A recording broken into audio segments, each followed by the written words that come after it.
भारत के प्रधानमंत्री नरेंद्र मोदी ने पूरी तरह भारत के जो लोग हैं उनको शर्मसार कर दिया है। उन्होंने अपने एक रैली में एक शब्द प्रयोग किया, नंगा, कि कांग्रेस पूरी तरह से नंगी सरकार है।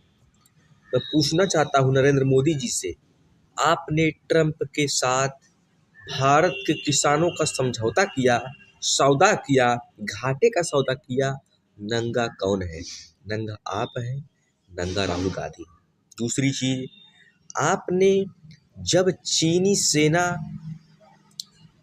भारत की तरफ आगे बढ़ रही थी, 4 चीनी टैंक, जब हमारे आर्मी चीफ ने आपके पास सलाह लेने के लिए पूछा कि मैं क्या करूं, तो आपका रिप्लाई आया, जो उचित समझूं वही करो।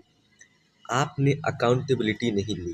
मैं पूछना चाहता हूं, आप जिस पद पर बैठे हैं उस पद पर इतने बड़े बड़े महारथी बैठ चुके हैं जिन्होंने इस देश को यहाँ तक लाने का काम किया है। डॉक्टर मनमोहन सिंह जी, पढ़े लिखे नेता, पढ़े लिखे लीडरशिप, एक ऐसे इकोनॉमिस्ट, एक ऐसे अर्थशास्त्री जिन्होंने देश की अर्थव्यवस्था को चार चांद लगा दिया। लेकिन आपने इस देश के किसानों का सौदा अमेरिका से कर दिया। किस दबाव में? कि आपका नाम एप्स्टीन फाइल में आया है, आपके मंत्रियों का नाम एप्स्टीन फाइल में आया है, आपके दोस्त अडानी का मुकदमा अमेरिका में चल रहा है, इसलिए आपने देश का सौदा कर दिया। किससे? अमेरिका से। लेकिन जब टैरिफ 3% से 18% पहुंचता है, तब भी आपकी जो गोदी मीडिया होती है, आपके प्रशंसक होते हैं, अंधभक्त होते हैं, वो आपके लिए कहते हैं कि इन्होंने बहुत ही मदर डील किया है। मैं पूछना चाहता हूँ गोदी मीडिया से, अंधभक्तों से, आपके मंत्रियों से, कॉमर्स मिनिस्टर से, एग्रीकल्चर मिनिस्टर से, शिवराज सिंह चौहान से, क्या ये सौदा वाकई में समझौता अच्छा है या बुरा है? मैं एक चीज़ साफ करना चाहता हूँ, अभी अमेरिका के एक सुप्रीम कोर्ट ने, अमेरिका के एक कोर्ट ने कहा कि ये पूरी तरह से इलीगल है, हम इंडिया के साथ ये ट्रेड डील नहीं कर सकते हैं।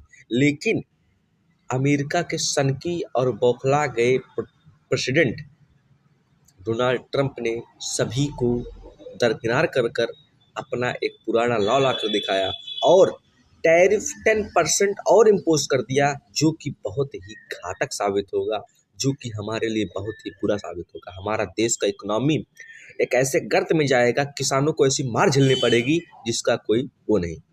The Supreme Court's ruling on tariffs is deeply disappointing, and I'm ashamed of certain members of the court, absolutely ashamed, for not having the courage to do what's right for our country.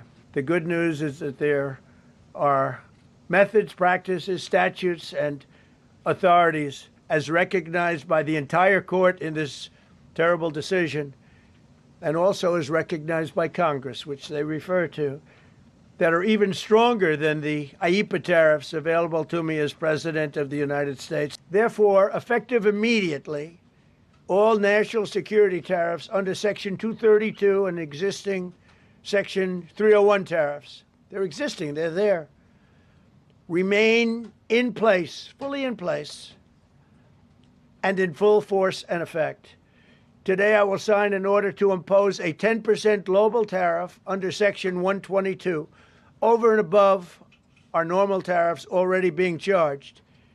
And we're also initiating several Section 301 and other investigations to protect our country from unfair trading practices of other countries and companies.